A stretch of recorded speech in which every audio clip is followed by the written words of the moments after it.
Si jamais il y a un homme qui ne devrait pas avoir accès aux armes nucléaires, c'est bien Bachar el-Assad. Aujourd'hui, nous savons exactement de quoi il est capable. War crimes, chemical weapons, detention, torture and murder. Mais en 2007, personne n'aurait imaginé qu'Assad aurait l'audace de construire une bombe nucléaire. Attendez, la Syrie a des armes nucléaires? No! God, please, no! No! Eh bien non, mais seulement grâce à un heureux accident et un pari top secret du gouvernement israélien. Un pari qui a conduit les forces de défense israéliennes à se préparer à une guerre totale, sans même savoir pourquoi. Alors, qu'est-ce qui a vraiment empêché la Syrie d'obtenir des armes nucléaires? Et si c'était un secret, comment puis-je vous en parler aujourd'hui?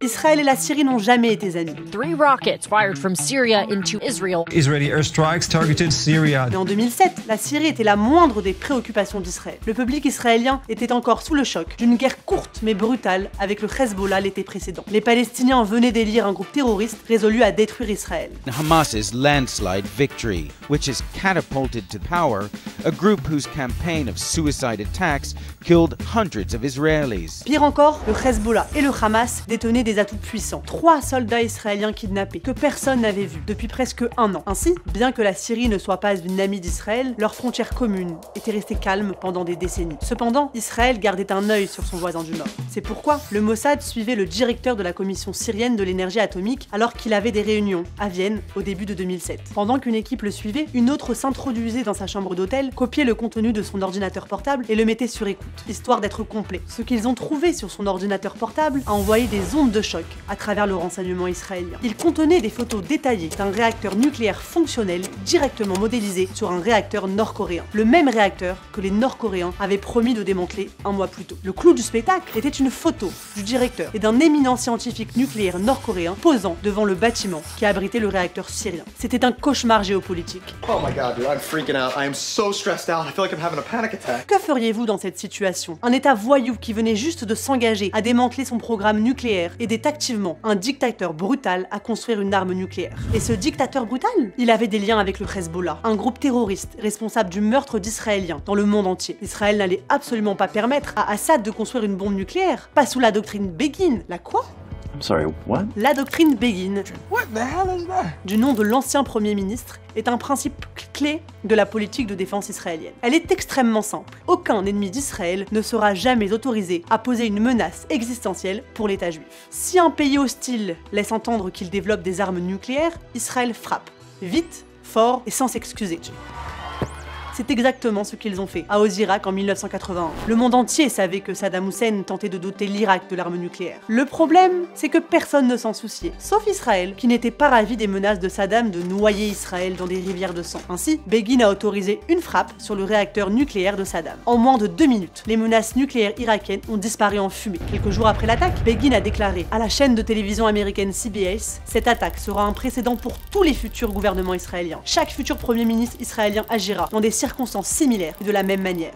Badass. Ainsi, 26 ans plus tard, en voyant les photos du réacteur syrien, le premier ministre israélien Ehud Olmert savait déjà qu'il fallait l'éliminer. La question n'était jamais de savoir si le réacteur syrien devait être détruit. Ce n'était même pas de savoir quand il devait être détruit, parce qu'en vertu de la doctrine Begin, les réponses à ces questions étaient claires. Le réacteur devait être détruit. Il fallait agir rapidement. That's right, right now! La seule question était qui allait le détruire. Peut-être que c'est une question inattendue. La réputation militaire d'Israël est légendaire. C'est ce pays qui a repoussé 5 armées envahissantes en 1948, qui a humilié l'Égypte, la Syrie et la Jordanie en 1967, qui a mis fin à la guerre de Kippour avec ses tanks pointés vers Damas. Israël avait déjà détruit un réacteur nucléaire, alors pourquoi Israël ne serait-il pas celui qui frapperait la Syrie? Et si Israël ne le faisait pas, qui le ferait?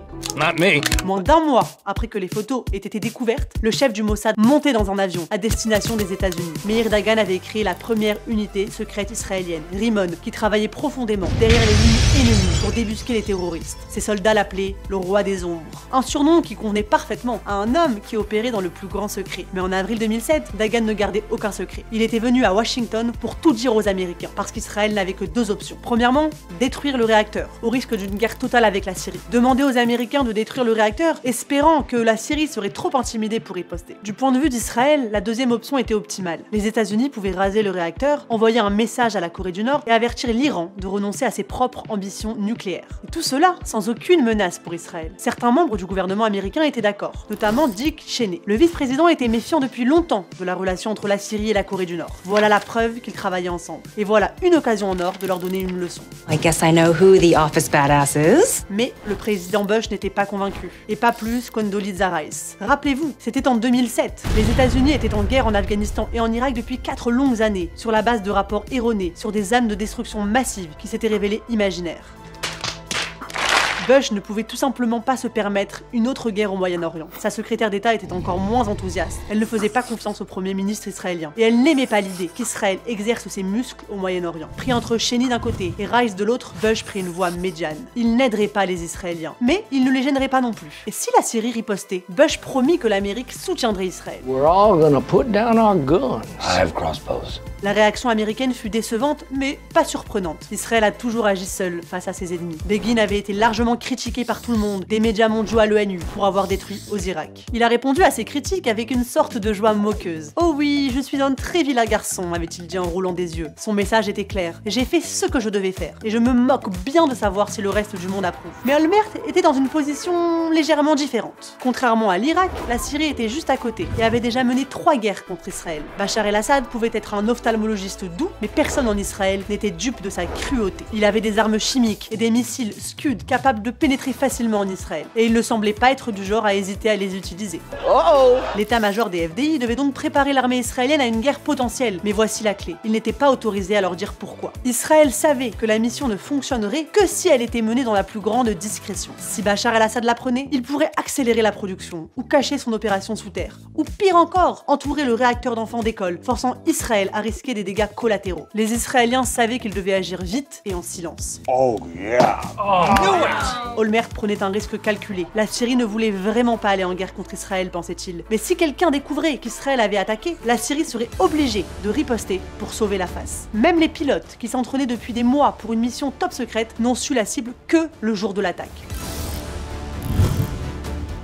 Sous le voile de la nuit, les avions volaient bas, évitant toute détection. Ils se relayaient pour larguer plus de 20 tonnes d'explosifs en moins de 2 minutes. Les explosions furent capturées en vidéo et envoyées à la salle de contrôle, où le Premier ministre les regardait. « À Arizona », dit le pilote principal, code pour dire « mission accomplie ». La salle de contrôle éclata en applaudissements, et les avions s'éloignèrent de la Syrie.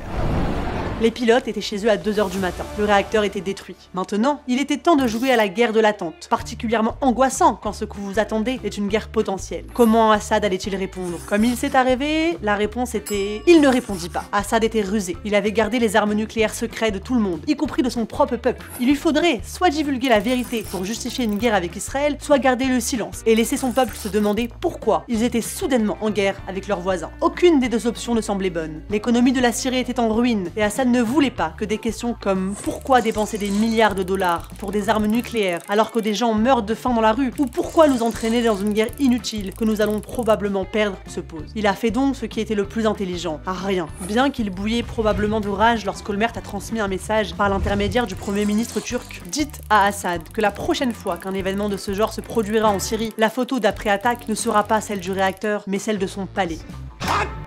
Des paroles fortes. Et je dois supposer qu'Assad l'a cru, parce qu'assez rapidement, après l'attaque, Israël réglait un autre compte avec la Syrie, en éliminant un responsable du Hezbollah à Damas, juste sous le nez d'Assad. Puis, ils sont venus chercher l'homme de main d'Assad, celui qui avait supervisé le développement du réacteur. C'était un message clair pour la Syrie et pour l'Iran, qui développait ses propres armes nucléaires à l'époque. Ne nous provoquez pas, ou nous viendrons vous chercher. I'll be back.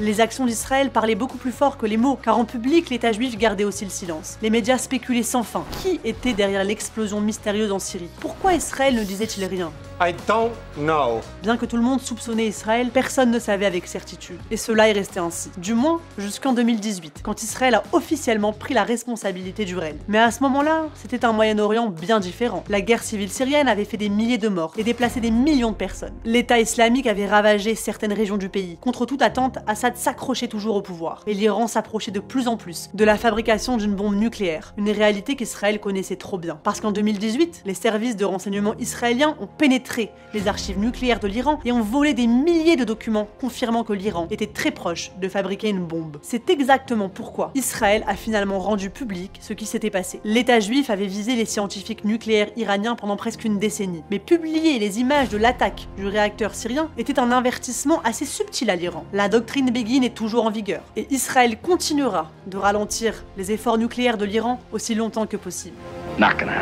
Le plus incroyable, c'est que la doctrine Begin est essentiellement une reformulation de la sagesse consignée il y a 2000 ans par l'un des plus célèbres érudits juifs, Hillel. Si je ne suis pas pour moi, qui sera pour moi? Et si ce n'est pas maintenant, quand?